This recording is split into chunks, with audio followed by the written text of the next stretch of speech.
¿Cómo les va? Buen día, ¿cómo anda? ¿Cómo están, chicos? ¿Bien? Buenas. Hola, vamos a esperar que vayan entrando. Los demás, ¿cómo les fue con consentimiento? Bien. Es un tema que es Bien, lindo.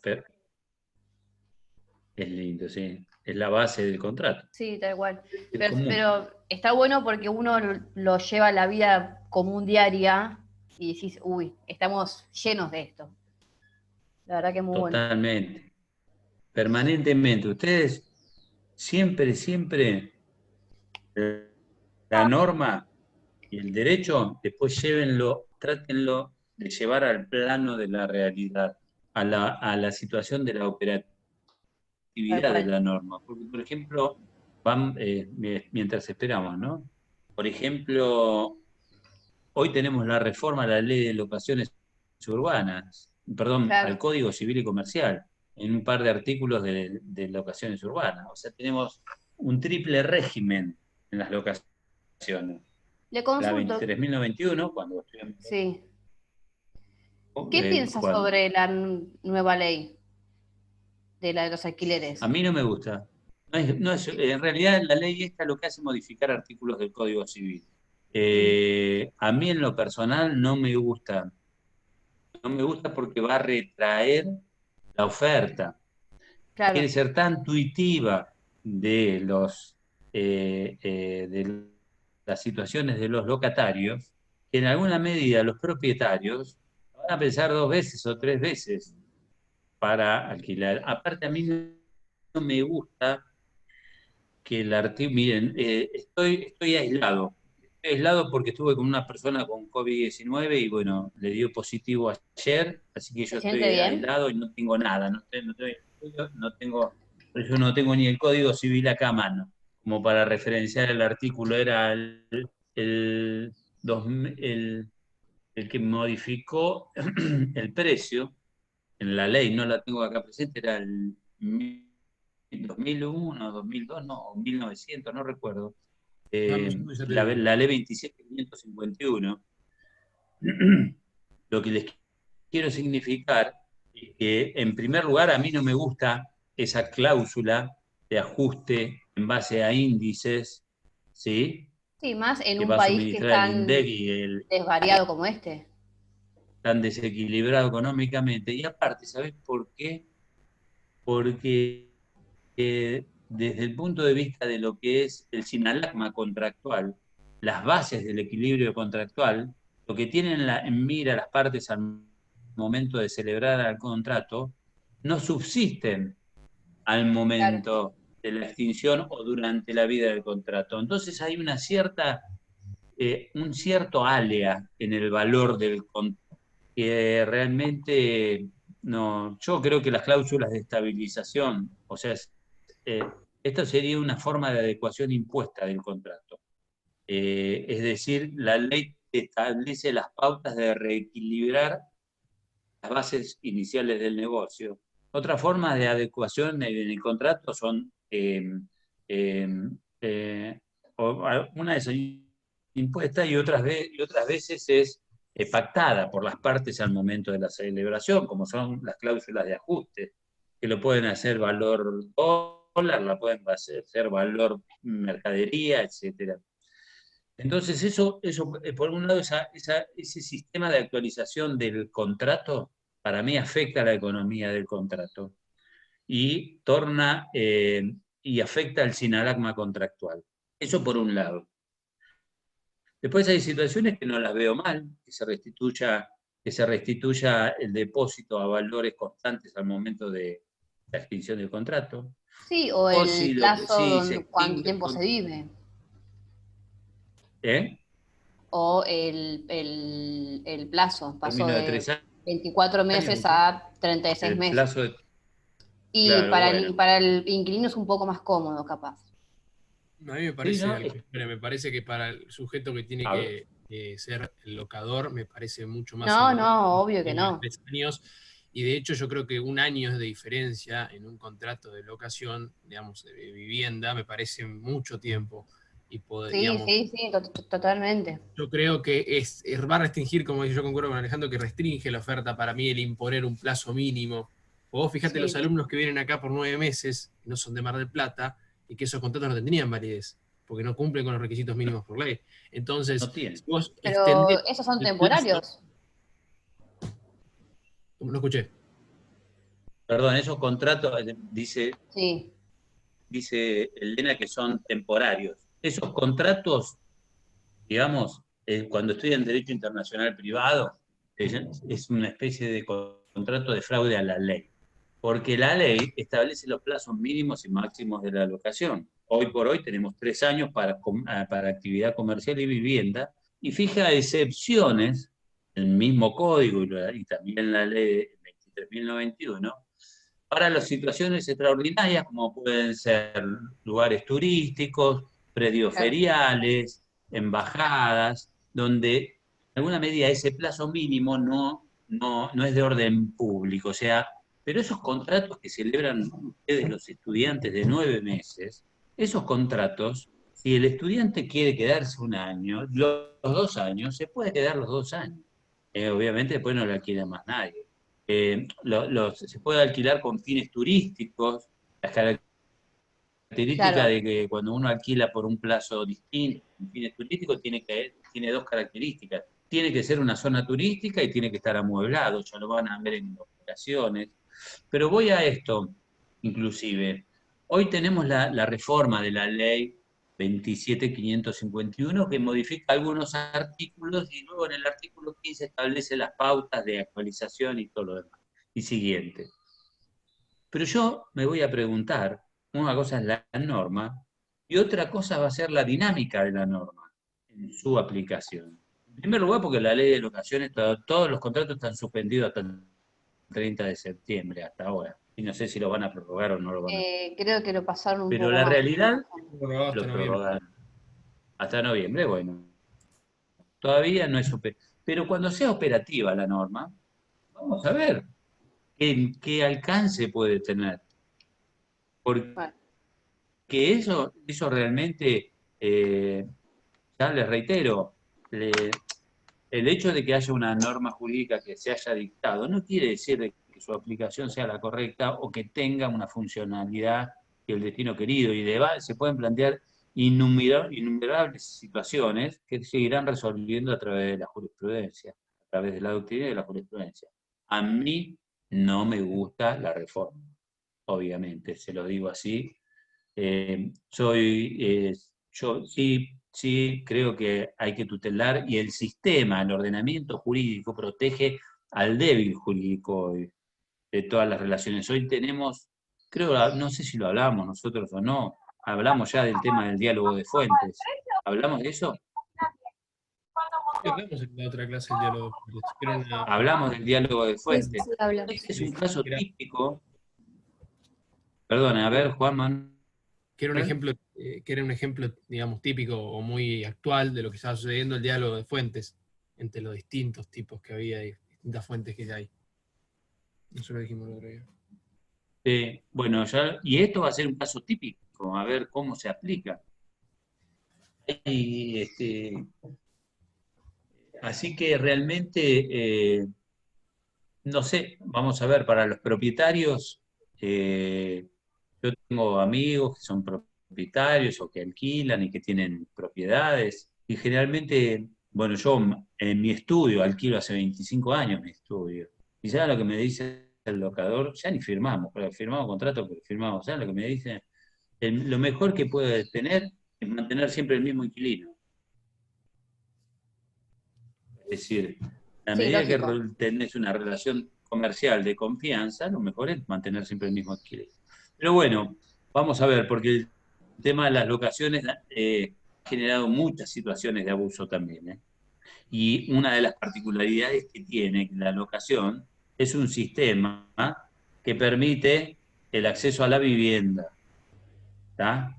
Por un lado, permite que aquellos que no sean propietarios puedan acceder a la vivienda, a una vivienda digna. Y desde el punto de vista comercial, aquellos que quieren realizar una actividad también se los permite. nosotros hoy vamos a hablar de antecontrato. ¿Vieron clasificación? Habíamos hablado de representación. Hoy vamos a hablar un poco de lo que es todo el antecontrato, toda la relación que hay con la formación del consentimiento contractual, todo ese íter contractual que existe desde el que el negocio se genera, que comienza con las tratativas preliminares o lo que se denomina las pourparlers, hasta el momento del consentimiento contractual y después la ejecución del contrato. ¿Está? Sí, Profe, el contrato es vida. Los negocios jurídicos son vida, sí. eso ¿Sí? no sé, pero en qué tema vamos a ver bien, pero lo estuvimos viendo con los dos profesores, el antecontrato y el consentimiento. Vimos las Claro. tratativas, Sí, las lo vieron minutas. en consentimiento.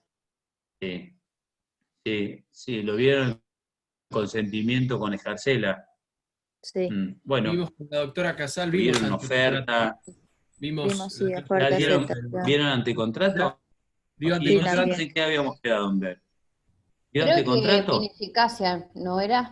Vamos para No, ineficacia. no, habíamos visto, claro, lo que caso de tener la imprevisión y todas las cuestiones de irregularidades en la parte en el contrato. Eso es lo que habíamos dicho que íbamos a ver hoy. Claro. ¿Eso vieron quiénes? No, no, Juan, no. No, Nosotros no lo con hemos visto. conmigo la y doctora Casal vimos antecontrato hace unos días. Ayer con el doctor perfecto. Casela vimos formación de Consentimiento. consentimiento. Y hoy Consentimiento. vamos a ver Perfecto. los imprevistos, o bueno, la teoría de imprevisión y todo lo que sucedía en las irregularidades del contrato. Eso hoy vamos a ver con usted. Y vamos a la teoría de Espérate, entonces, imprevisión, el espérate, me 1090. retiro.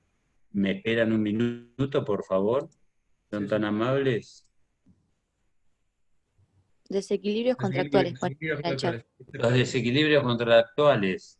Perfecto. Eh, Yo no quería contradecirlo, pero por las dudas. no, por favor, si, No, al porque me llamó la contrario, atención yo tenía. cuando empezaste a hablar de las pourparlers, las minutas y los cuatro tipos de etapas que hay en la etapa parte contractual. Me llamó la atención porque ya lo habíamos visto. Entonces, ¿qué me dijiste? ¿Qué era lo que querían ver hoy? ¿Claudicante? Desequilibrios contractuales. No tengo. Espérate, Creo que es lo que habías dicho no vos que tengo íbamos a ver nada hoy, o acá. sea que nos correspondía hoy. Porque nos dijiste el viernes Bueno, dame un minuto. antecontrato y el lunes consentimiento. Lo vimos ayer.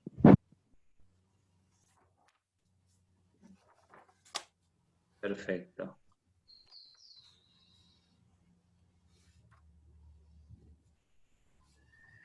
Veamos. ¿Ustedes están viendo la pantalla? No. No, profe. No, qué barbaridad. Tenés que apretar en compartir pantalla donde dice verde. Tranquilo, sí.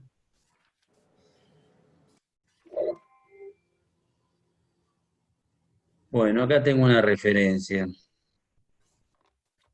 Pero quiero ver si está la teoría. Porque no tengo el código para. Ustedes tienen el código, ¿no es cierto? ¿Querés que comparta ¿Eh? pantalla el código y lo voy bajando a lo que vos me decís? Sí, sí, por favor. A ver, ¿quién es el host, digamos, quién es el anfitrión? ¿Me das autorización? Yo comparto. Sí, dame un minuto, ¿eh? Igual si compartís pantalla no va a poder ver la guía que tiene para ir siguiendo la clase. O sea que dijo. Bueno, pero tengan ustedes el código a mano, chicos. ¿Acá están viendo la pantalla compartida? No. ¿Ven algo? Todavía no. No, profe. Bueno, discúlpenme. ¿Ahora ven? Ahora sí. Digamos, ahora se tendría que empezar a ver. ¿No ven? Dice que se está empezando a compartir. Esto del aislamiento nos rompió todo. No, ¿saben lo que pasa? Que el día jueves tuve que hacer una diligencia por un tema de un defecto de productos, defectos en la entrega en un edificio, donde se le estaba reclamando a la constructora, ¿sí? Partes privadas del edificio, los departamentos, por un lado, y por otro lado, algunos propietarios, ¿sí? Tenían inconvenientes en la entrega, había mucho defecto de producto, estaba totalmente disociado entre lo que ofrecían y lo entregado. Entonces hubo una serie de reclamos que derivó en que nombramos dos peritos de parte, ¿sí? Y fuimos a hacer un relevamiento para hacer un dictamen, ¿sí?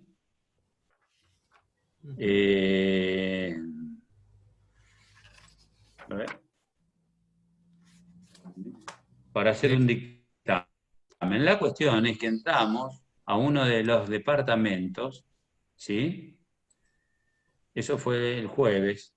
Y después el viernes nos llaman por teléfono y me dicen que se tuvo que hacer un hisopado porque estaba sintomático de coronavirus. La cuestión es que, bueno, yo me aislé automáticamente. Ahí está. Yo me aislé automáticamente, salí. Yo tengo una hija que es cardiópata, operada a los 5 meses del corazón, y bueno, entonces, vulnerable desde ese punto de vista, me fui de mi casa, estoy en otro lugar, me fui, y ayer le confirmaron que es positivo. Yo no tengo ningún síntoma, ¿tá?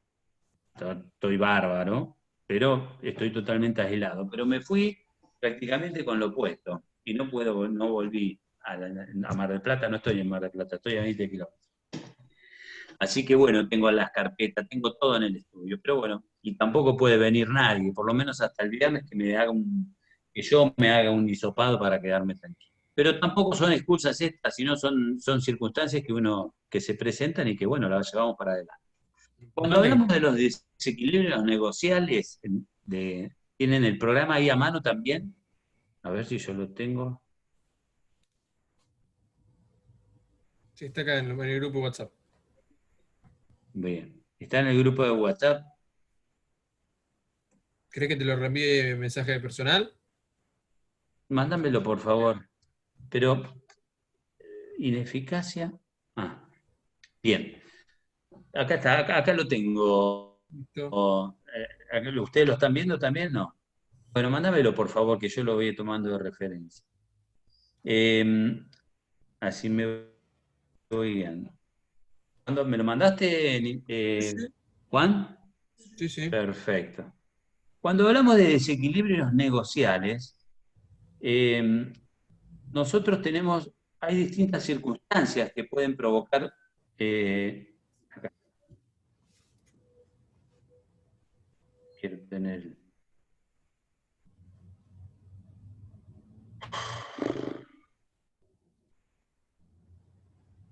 El antecontrato está.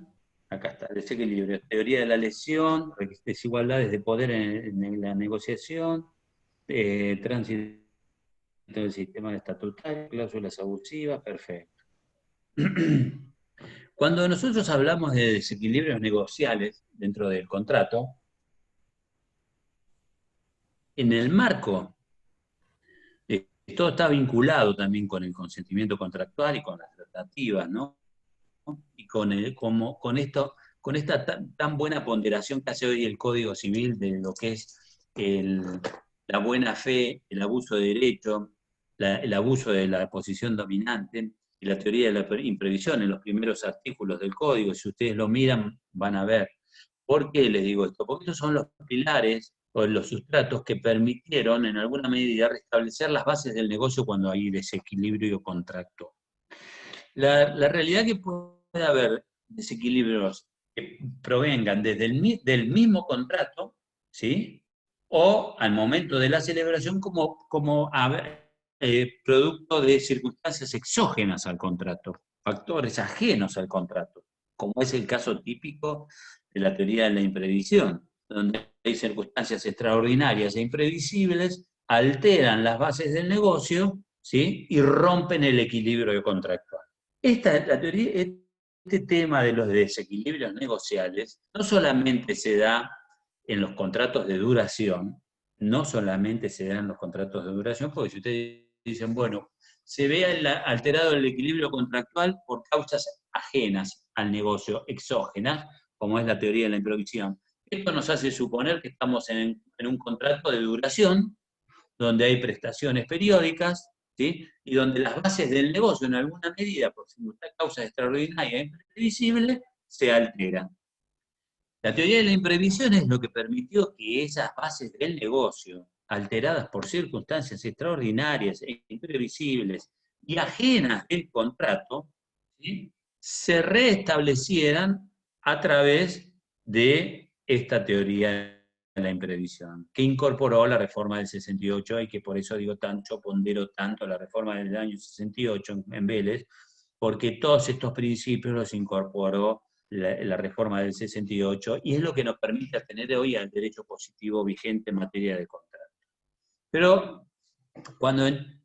Pero también puede haber desequilibrios negociales, porque al momento de la celebración del contrato, ¿sí?, haya un aprovechamiento de alguna de las partes en desmedro de otra.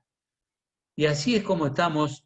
No quiero primero hablarles de los contratos de consumo, sino les quiero hablar de lo que es el vicio en el acto jurídico. El desequilibrio cuando se produce inicialmente al momento de la celebración. Nosotros tenemos como instituto a seguir, y que es determinante en estas circunstancias que provocan desequilibrio, cuando existe una lesión de alguna de las partes. ¿Qué quiere decir esto? Cuando alguna de las partes, aprovechándose de la necesidad, ligereza o inexperiencia de la otra parte, ¿sí?, obtiene un beneficio económico sin justificación y provoca una lesión al acto jurídico. Dice, puede demandarse la lesión, puede demandarse la nulidad o modificación de los actos jurídicos cuando una de las partes, explotando la necesidad, debilidad psíquica, dice el artículo, antes era el 9, decía inexperiencia, necesidad, debilidad psíquica o inexperiencia de la otra, obtuviera por medio de ella una ventaja patrimonial, evidentemente desproporcionada y sin justificación. Se presume, excepto prueba en contrario, que existe tal explotación en casos de notable desproporción de las prestaciones. El cálculo debe hacerse a los valores al tiempo del acto, y debe mantenerse esa desproporción, ese desequilibrio al momento de la demanda o al momento que se invoca la teoría de la lesión. El afectado, aquel que se vio vulnerado por esa situación jurídica, puede demandar la nulidad o bien el reajuste del convenio. Si demanda la nulidad de estas acciones, luego la puede transformar en una acción de reajuste, ¿sí?, si es ofrecida por la otra parte al tiempo de la contestación de demanda. ¿Por qué esta norma? ¿Qué particularidad tiene esta norma o este instituto de la teoría de la lesión? En primer lugar, ¿cuáles serían estos requisitos? En primer lugar, tiene que haber un aprovechamiento de una parte en desmedro de la otra. Hay un elemento subjetivo en la figura del instituto, que es que alguien se aprovecha de la otra parte para obtener un beneficio extraordinario. Y el otro elemento objetivo que contempla la norma, ¿cuál sería? Que nos puede determinar que estamos frente a un acto de lesión, un acto jurídico lesivo. ¿Qué otro elemento podría ser? Patrimonial. ¿Eh? La notable El elemento de la patrimonialidad, de la desproporción de las prestaciones. Tiene que haber objetivamente un desequilibrio entre las prestaciones, no solo al momento de la celebración y que subsistan posteriormente. Hay otro tema más, acá tengo un libro, pero Alejandro, también hay se otro podría tema decir más como un sacrificio mayor o, digamos, intolerable por una de las partes frente a ese contrato, o eso ya sería ¿Cómo decís? predicción. Yo cuando preparé... por eso te preguntaba. No, el tema es el siguiente. Ustedes fíjense, ¿cuándo se afecta el vicio de la voluntad? ¿Qué es lo que está afectando? Porque la teoría de la imprevisión afecta al acto jurídico también, sí o no. ¿Afecta al acto jurídico contrato, acto jurídico negocio? Sí, afecta. Pero esto, ¿de qué, es consecuencia de qué? ¿A consecuencia de qué? A consecuencia de circunstancias que son totalmente exógenas al negocio, al acto jurídico en sí, al momento de su formación. Nosotros tenemos un contrato de préstamo de dinero, ¿sí? Donde yo periódicamente tengo que restituir una suma determinada, y como consecuencia de la inflación, esto ocurrió en el año 75, porque después vamos a ver que el tema de la inflación en los contratos de dinerarios y demás, en los de mutuo, por ejemplo, se puede prever. Entonces la inflación en nuestro sistema ya dejó de ser un hecho imprevisible. ¿Es así o no? La pérdida del poder adquisitivo de la moneda en nuestro país es de uso corriente. Entonces no podemos alegar de que fue imprevisible que hayamos perdido el poder adquisitivo de la moneda y que ese valor que tenía el contrato haya sufrido un desequilibrio. Por eso, a consecuencia de estas circunstancias, las partes empezaron a buscar fórmulas de adecuación del contrato, de adecuación que tratan de que ese desequilibrio contractual que provenía de circunstancias extraordinarias, ¿sí?, se pudiera reajustar. Lean, por favor, el artículo de la teoría de la imprevisión. Lo tienen ahí a mano, el 10 creo que es. ¿Cuál es?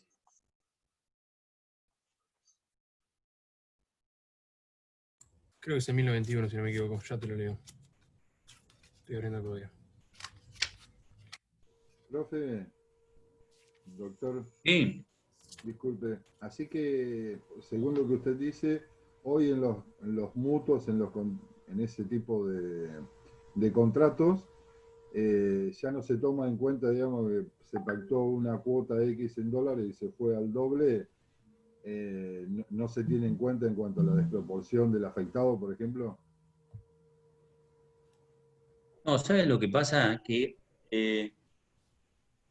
frente a la alteración de las bases económicas de los negocios, ¿sí?, en alguna medida, luego, gracias a Dios, tenemos los recursos legales y también los jueces que lo adecúan al contrato. Hay un tema esencial. El principio general es que todos los contratos se celebran para ser cumplidos. Y el ordenamiento jurídico, en realidad, tiende a que el contrato sobreviva, no que se extinga. ¿Está claro lo que digo? Es decir, que frente a alguna circunstancia que pudiera anularlo, que pudiera debilitarlo, o irregularidad, el sistema siempre va a dar la opción de que se pueda subsanar y se pueda revisar el contrato, ¿sí?, o en su caso pedir la nulidad según las circunstancias del tema. ¿Encontraron imprevisión? Sí, el 1091, imprevisión. Si un contrato 1091. conmutativo de ejecución diferida o Sí, permanente, abuso de derecho. la prestación a cargo de una de las partes se torna excesivamente onerosa por una alteración extraordinaria de las circunstancias existentes en tiempo para su celebración, sobrevenida por causas ajenas a las partes, el riesgo asumido por la que es afectada, ésta tiene derecho a plantear extrajudicialmente o pedir ante un juez, por acción o por excepción, la resolución total o parcial del contrato o su adecuación. Igual regla se aplica al tercero, a quien haya sido conferido el derecho o asignada la obligación resultante del contrato. Y el contrato, aleatorio, si la prestación se torna excesivamente onerosa por causas externas a su alea propia. Bueno, pregunto chicos, esperen que me voy a arreglar. Pregunto una cosa. Si hacemos el análisis de estos dos artículos, cotejamos, hacemos un paralelismo de ambos artículos, ¿sí?, nosotros podemos sacar nosotros podemos sacar y observar, que no la puedo ver completa, nosotros podemos observar, ¿sí?, qué diferencias hay entre una y otra, o no. Y Y sí, en leemos la el artículo lección, 332 y lo comparamos, no, pero se me fue, che. En el 1091. Leemos el 332 y lo comparamos con el... Quiero volver a pantalla completa y no con puedo. el 1091. Si lo con el 1091. Claro. Leemos Y tanto en la uno como... lección, en la lección la parte tiene la finalidad de ese aprovechamiento de la desproporción, y en la teoría de la imprevisión del 1091 no se tiene en cuenta, o sea, ni se predice. Es una causa ajena a las partes, la que Perfecto. realiza el contrato, según lo que tengo entendido yo. Porque igual la lesión, yo me acuerdo cuando lo vi en parte general, que habla de la nulidad a partir de que una de las partes afecte esa debilidad psíquica de una de las partes. Daba el típico ejemplo de un hombre que contrata con una mujer que no tiene noción del dinero, que su debilidad psíquica para contratar le permite hacer un contrato de extrema onerosidad y que lo perjudica. En la imprevisión se daba el típico caso a partir de la pandemia, corregime Alejandro si me equivoco, de por ejemplo los contratos que se volvían de extrema onerosidad para una de las partes y se adecuaban para subsistir, para que el contrato subsista como principio general. Claro, en el caso de la lesión, también puede ser el aprovechamiento de la necesidad de la persona. Por ejemplo, que necesite el dinero rápido por salud, por ejemplo, y se aproveche y se le cobre un interés altísimo.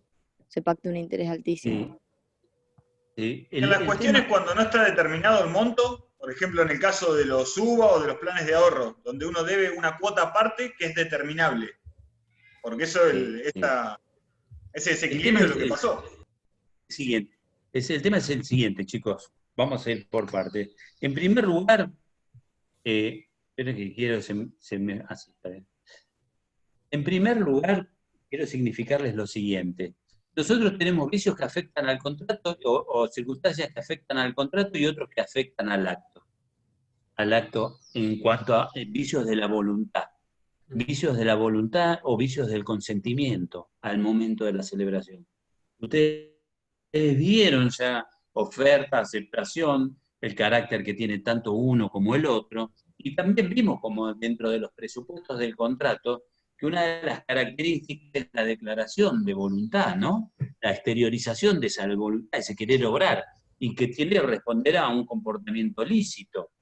Ahora bien, cuando esa voluntad está en alguna medida conculcada, limitada, o no tiene la parte, ese poder, esa capacidad, o sea, libertad de negociación, en alguna medida, va a celebrar un contrato, ¿sí?, que puede ser en apariencia válido, ¿sí?, pero que tiene un defecto, un vicio que afectó la voluntad del contrato. ¿Por qué?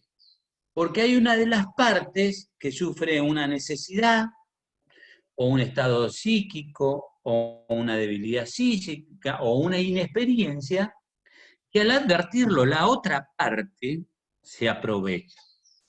Pero ese aprovechamiento además tiene que ser desproporcionado. Es decir, yo estoy en situación de extrema vulnerabilidad, por así decirlo, porque tengo que, por ejemplo, bueno, a ver si un ejemplo que se me ocurra de que haya aprovechamiento. Una de las formas de aprovechamiento es que frente a mi ignorancia de los valores del mercado, en un determinado momento voy a comprar una propiedad y me piden una suma extraordinaria, exorbitante. Yo lo compro, ¿sí? Bueno, ahí hay negligencia. No sé si habría debilidad psíquica. La realidad es que sobre todo se da cuando la persona no tiene el pleno discernimiento o tiene una debilidad psíquica como para declarar válidamente su voluntad, ¿sí?, con pleno conocimiento, discernimiento, intención y libertad.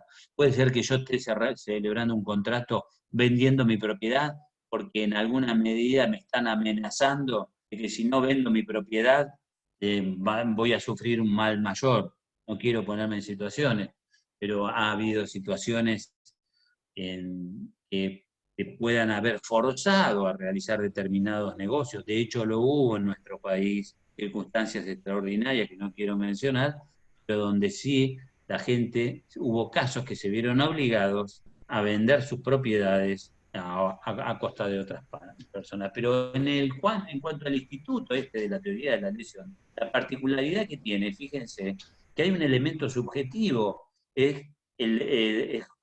se aprovechan de la persona que celebra el negocio, claro, y que provoca este desequilibrio, y que en alguna medida se podrá reajustar o no de acuerdo a las circunstancias del caso. Se puede invocar la teoría de la lesión en la medida que se den los extremos y los requisitos contemplan la norma. Si ustedes analizan el 1091, si ustedes analizan ahora, si pusiéramos, lástima no tengo el código, si yo pusiera en paralelo el 1091 con este 332 que tenemos aquí a la vista, vamos a ver de que la teoría de la improvisión, ¿sí?, los elementos que la integran son, en primer lugar, tiene que ocurrir un acontecimiento extraordinario e imprevisible, ¿sí o no? Es decir, que ya totalmente ajeno a la voluntad de las partes. Es exógeno al negocio. Y esto es como que un rayo que parte el contrato, que parte las bases del equilibrio contractual, lo desajusta. ¿Está? Y ese desequilibrio que proviene de circunstancias extraordinarias e imprevisibles, lo altera. ¿Está? Tornando excesivamente oneroso el contrato respecto de una de ellas. Esa es una forma de frustración. Léeme, por favor, de vuelta el 1091. Si un contrato conmutativo de ejecución diferida y o permanente... Piénsenlo, cuando lo están leyendo. Voy a leer despacio a propósito. Si un contrato conmutativo de ejecución diferida o permanente, la prestación a cargo de una de las partes se torna excesivamente onerosa. Pregunta. ¿Qué es un contrato conmutativo? Donde hay un beneficio cierto para ambas partes, donde se conoce el resultado, digamos, de la contratación. Muy bien. Digamos, la diferencia de la teoría. Digo esto ¿por qué? Porque por ahí leemos de corrido, lo que sí tenemos que saber, si estamos leyendo, que se da en los contratos no aleatorios, precisamente, porque hay un riesgo asumido. ¿Sí? Dale. Después dice, bueno, ejecución diferida. Perdón que te interrumpí, ahora sí. No, sí, como quieras analizarlo. Ejecución diferida permanente, la prestación a cargo de una de las partes se torna excesivamente onerosa por una alteración extraordinaria de las circunstancias existentes al tiempo de su celebración. Sobrevenida por causas ajenas a las partes. Punto. Ahí tenés la circunstancia extraordinaria y que es ajena al negocio. Te lo describe, esta es una norma netamente descriptiva del instituto. No tenés que ir a buscar otra. Te lo describe exactamente la norma como te lo describe el 332 cuando hablamos de vicio de la voluntad. Sí, seguí adelante, por favor. Sobrevenida por causas ajenas a las partes y el riesgo asumido por la que es afectada tiene derecho a plantear extrajudicialmente o pedir ante un juez por acción o por excepción la resolución total o parcial del contrato. Su adecuación, igual regla se aplica al tercero a quien le ha sido conferido derechos o asignadas obligaciones que resultan del contrato. Y el contrato aleatorio si la prestación se torna excesivamente onerosa por causas externas a su alea propia. O alea propia. Ahora les explico. ¿Qué quiere decir esto? Fíjense. En primer lugar, haciendo esta comparación, estos son dos circunstancias ajenas. Una es ajena al contrato, la teoría de la imprevisión, otra es interna del negocio. Al momento de la celebración, esa lesión, ese aprovechamiento de alguien, del vivo del negocio, que este se está fundiendo, tiene que pagar la hipoteca, bueno, le compro el auto a un 30% de su valor, por ejemplo. El precio vil es un elemento determinante que nos ilustra si estamos frente a un negocio que esté desequilibrado, que está fuera del mercado. Y esto lo estoy diciendo en el marco de los contratos paritarios, sobre todo. en el marco donde las partes negocian recíprocamente el contrato. En la teoría de la imprevisión, ¿sí?, esto sobreviene por causas ajenas. Habla de los contratos aleatorios, pero no en sí a la naturaleza del contrato aleatorio, que de por sí quien lo celebra ya sabe que tiene un riesgo. No es un contrato conmutativo que conoce desde el principio las ventajas o desventajas que pueda ofrecer el negocio, sino que en un contrato aleatorio, cuando no por el alia misma, sino por la prestación, se torna excesivamente onerosa. Para que tengan una idea, un contrato aleatorio es una renta vitalicia. ¿Saben lo que es un contrato de renta vitalicia? Cuando alguien se obliga a pagar una renta periódica por un tiempo determinado, ¿sí?, durante la vida contemplada de una persona, ¿sí?, al beneficiario o a un tercero, que los digo brevemente. O sea que el alia en el contrato de una renta vitalicia está determinado por el tiempo de duración de ese contrato. Porque si yo me comprometo a pagar una renta vitalicia de por vida, o sea, durante la vida contemplada de una persona, si esta persona sobrevive 80 años, yo durante 80 años voy a tener que estar pagando la renta que me comprometí. Hasta ahí está. ¿Eso es aleatorio? ¿Es imprevisible? No, es parte del alia del riesgo del negocio. ¿Qué es lo que podría llegar a ser imprevisible? Que la prestación a la cual yo me comprometí a cumplir periódicamente, esa sí se torna excesivamente onerosa y extraordinaria. ¿Se entiende? Por ejemplo, si yo me comprometí a pagar $100 todos los meses, o $500, o X cantidad, y de golpe existe una notable desproporción entre la suma comprometida, ¿sí?, de renta, que en cuyo caso yo podría pedir un reajuste de la suma que yo debo entregar. La teoría de imprevisión se da entonces en los contratos que son conmutativos y en los aleatorios en la medida que se vea afectada no el área del contrato, sino la prestación comprometida. Estas dos circunstancias provocan desequilibrios en los negocios, alteran todas las bases del negocio. Pero también dentro de nuestro ordenamiento jurídico, dentro de todo nuestro sistema, tenemos también otras circunstancias que hoy estamos viviendo, ¿o no? La pandemia es un fiel reflejo de una situación extraordinaria e imprevisible, que ha determinado que haya medidas intervencionistas del Estado, en alguna medida, como para parar los valores económicos de los negocios, de los contratos, o inclusive las partes lo pueden adecuar voluntariamente. Las partes, así como pueden ingresar al negocio, también pueden tener la voluntad de salirse del negocio porque económicamente no les conviene. Nosotros tenemos un artículo de la frustración del fin de las obligaciones, el artículo 1092, ¿no será? ¿No? ¿Cuál es? ¿1090? La finalidad, 1090. De la frustración de la finalidad. El 1090, que es otra forma de una circunstancia que está relacionado con el incumplimiento inimputable. ¿Se acuerdan?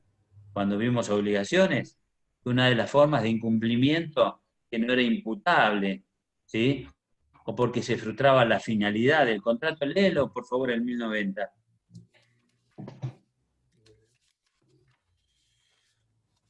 Artículo 1090. Frustración de la finalidad. La frustración definitiva de la finalidad del contrato autoriza a la parte perjudicada a declarar su resolución, si tiene su causa en una alteración de carácter extraordinario de las circunstancias existentes al tiempo de la celebración, ajenas a las partes y que supera el riesgo asumido por la afectada. La resolución es operativa cuando esta parte comunica su decisión extensiva a la otra. Si la frustración de la finalidad es temporaria, hay derecho a resolución solo si impide el cumplimiento oportuno de la obligación cuyo tiempo de ejecución es esencial.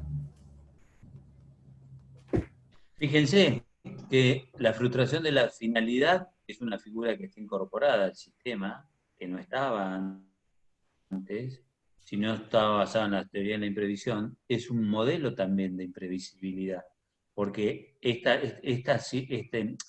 está relacionado o está vinculado con la causa-motivo del contrato.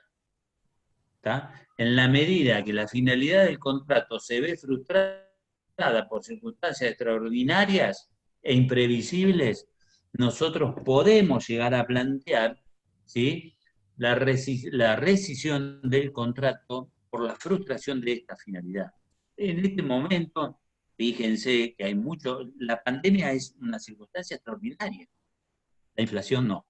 Los procesos inflacionarios que aparecieron en el año 75 con el Rodrigazo, en aquel momento sí fue una circunstancia extraordinaria e imprevisible, que después se tuvieron que readecuar los contratos ante esos desequilibrios, ¿sí? Y se tuvo que llevar a valores constantes, porque de golpe un día, no me acuerdo cuánto fue la pérdida del valor de la moneda, fue con 1.000 pesos de ahora, por ahí te compraba,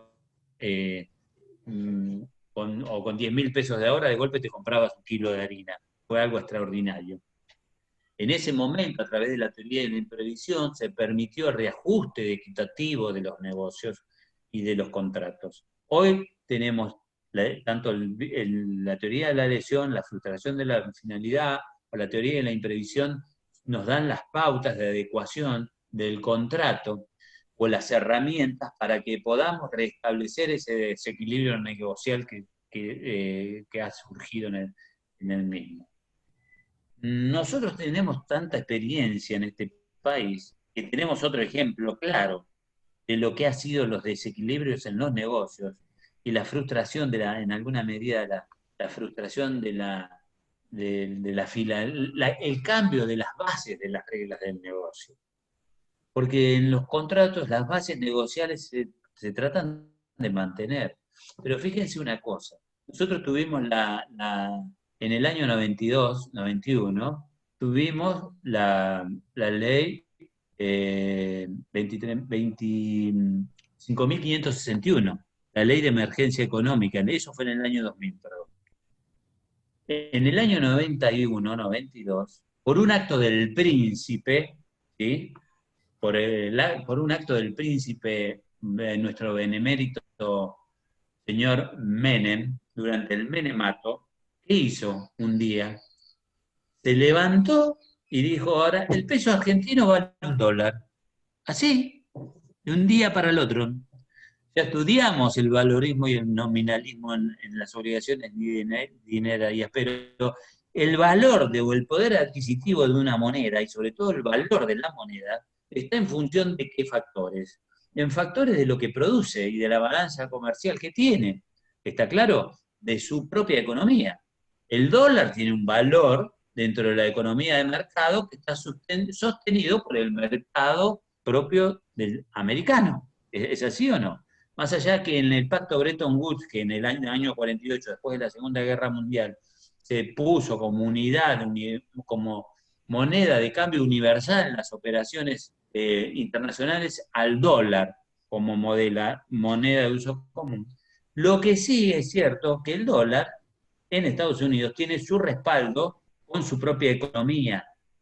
Ahora, de golpe, nosotros un día viene Menem y nos dice, ¿un peso vale $1? ¿Teníamos el mismo respaldo económico que Estados Unidos? Desde ningún punto de vista.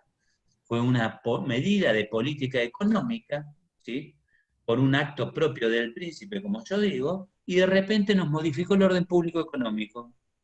Y ahora todo el mundo creyó, ustedes no, capaz que ni habían nacido seguramente, todo el mundo creía que un dólar, ¿sí?, el dólar valía hasta menos que el peso.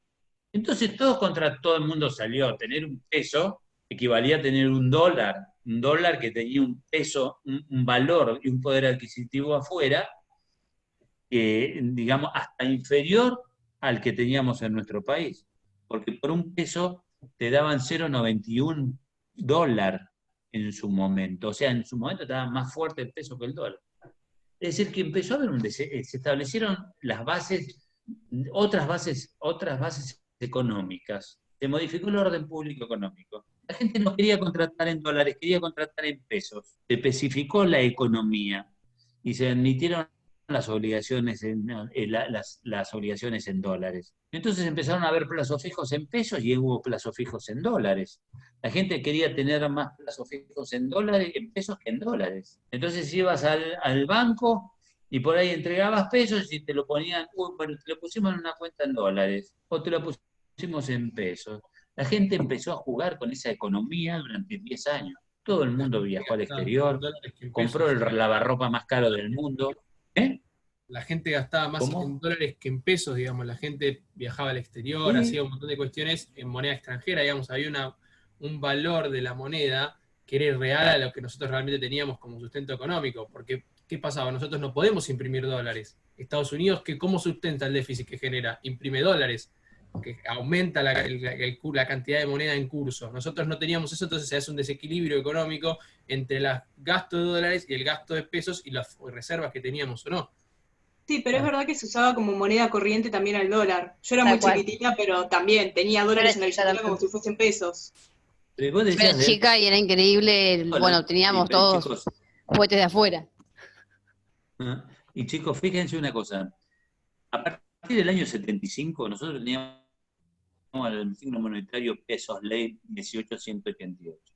A partir del año 75 comenzó la dolarización de la economía. Y lo más grave no es que se haya dolarizado la economía, sino que nuestra cabeza piensa en dólares. Dentro de las pautas de la economía, una de las variables más difíciles de modificar, ¿sí?, es la mentalidad de la población en la materia de la economía. Vos vas a Brasil, vos vas a Chile, vos vas a Uruguay, el dólar no existe. Paraguay no existe el dólar. Todas las operaciones son en pesos, en la moneda de origen. Acá está totalmente especificado. Pero ¿a qué voy con esto? A que en alguna medida se celebraron innumerables operaciones comerciales en dólares durante 10 años, o en pesos. Vivíamos una ficción legal y económica desde mi punto de vista. Me preguntaba, ¿cómo vamos a salir de esta irrealidad? Porque de golpe ibas a un lado y, por ejemplo, 10 pesos eran 10 dólares.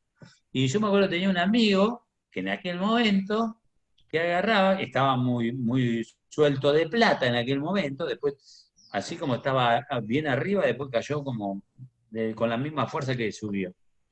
Y me acuerdo que íbamos esto es anecdótico, pero le digo y un día, 97, 98, vamos a comer y estaba la persona que te cuidaba el auto, y yo, de repente le da 10 pesos de aquel momento. Le digo, pero, le digo, Eduardo, le estás dando 10 dólares. La propina universal no son 10 dólares, la propina universal vos vas a cualquier parte y te dan 2, 3 dólares como mucho. Y vos no te das cuenta que le estás dando nada, sí, qué sé yo.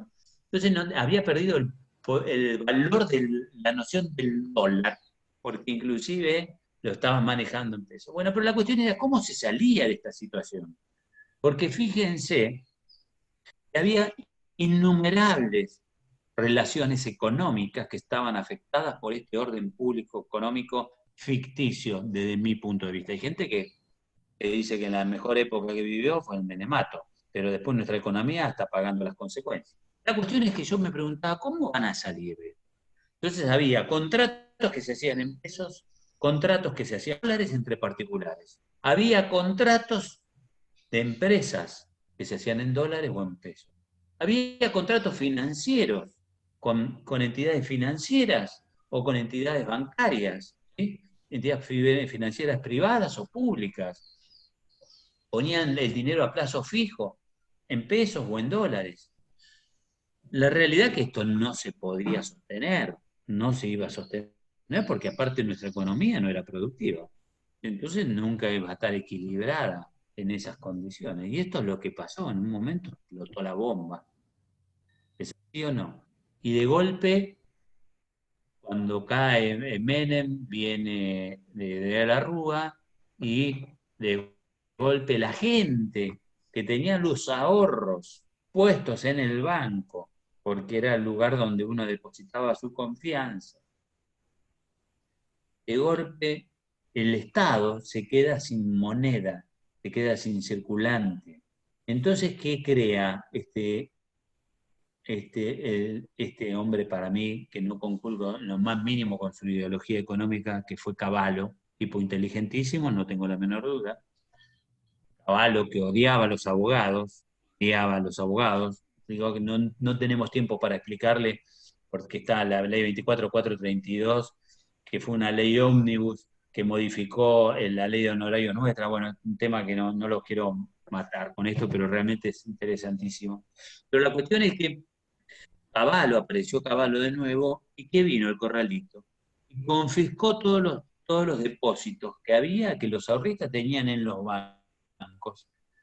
5 meses antes, en agosto, el Estado había dictado una ley que decía de intangibilidad de los depósitos, que decía que todos los depósitos que estaban en el sistema financiero y el circulante del dinero que estaba en el sistema financiero se iba a mantener en su moneda de origen.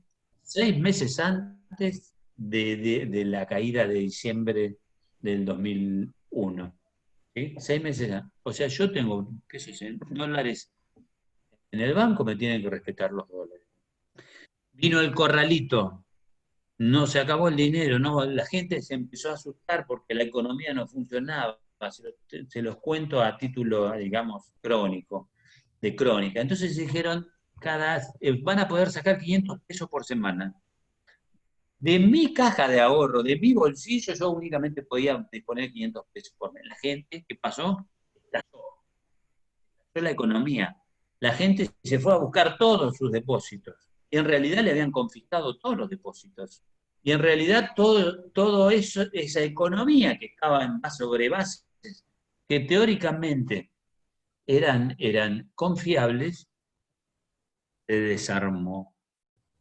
Se provocó un desequilibrio también, un desequilibrio económico, por un hecho imprevisible.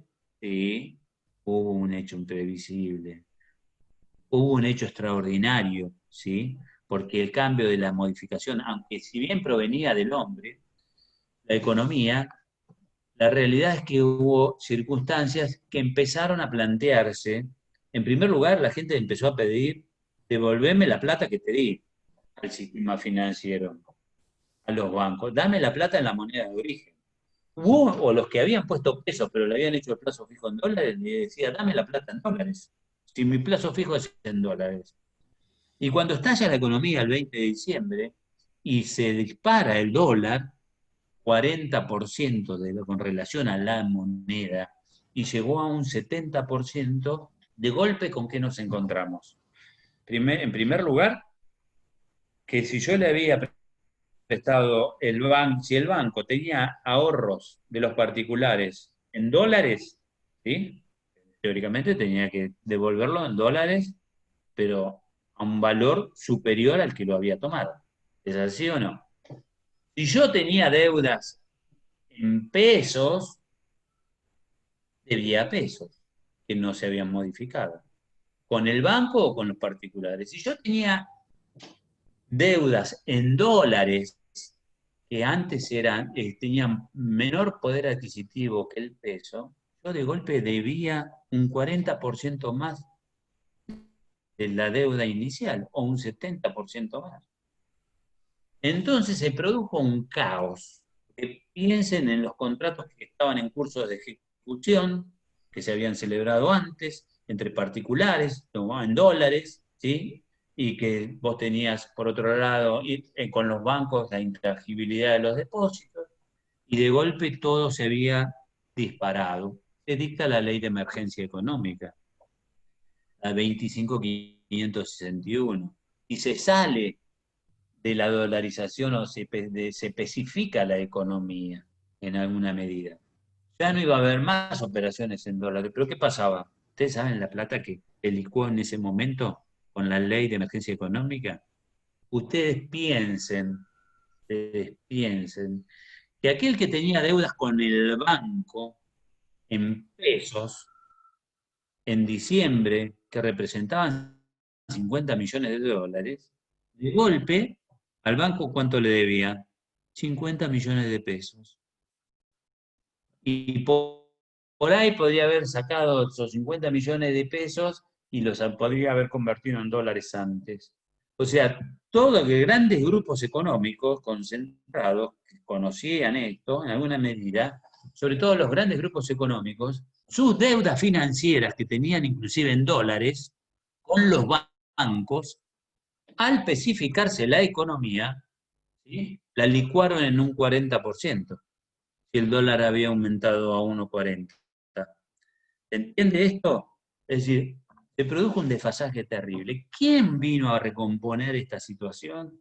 Los operadores jurídicos, los jueces que realmente tuvieron el compromiso, en primer lugar, de tutelar a los ahorristas y le dijo a los bancos, ustedes le tienen que devolver a los ahorristas el dinero en su moneda de origen. Si tiene plazo fijo en dólares, le tiene que devolver la cantidad de dólares que tiene en su plazo fijo. Si, por ejemplo, había contratos en dólares que se habían desfasado, porque el dólar se había desfasado un 40% más, o llevaba unos 70% del valor del dólar y demás, los jueces que dijeron, no, señores, este contrato ha sufrido una alteración en las bases del negocio y se debe restablecer el equilibrio contractual. ¿Y de qué manera llegaron a los equilibrios contractuales, sobre todo en los contratos paritarios? Llegaron al equilibrio en base a la teoría del esfuerzo compartido. Es decir, que ambas partes tenían que realizar sacrificios. Lo que sí, el sistema financiero tuvo que salir a devolver todos los depósitos en dólares. Hubo amparos y los abogados, siempre en las crisis... Siempre ¿rápido en las crisis, o no? ¿Amparos? No. Mejor... el no reintegro. Quiero decir esto porque están grabando la clase. ¿El reintegro de los bancos? Había que meter amparos. Si ya terminaste, déjalo en el chat. Puede dejar de grabar. A ver si lo puede. Bueno, pero ¿cómo la dejo? No quiero. Abajo donde dice record, grabando record, ahí apretás y se pausa. Parate, sí, pero no. Screen share. ¿Está? No lo veo. Espera, ¿Abajo o arriba a la izquierda? ¿Dónde dice? Abajo, al lado del coso verde, que dice compartir pantalla. En la mano derecha tiene que ser. Del otro lado del chat. Acá, sí. Apretá pausar o detener. Sí. Ahí está. Ahí ¿Está pausado ahí? No, ahí sacaste compartir pantalla. Ahora tenés que apretar al lado y sacar para dejar de grabar. Seguir grabando todavía. Está.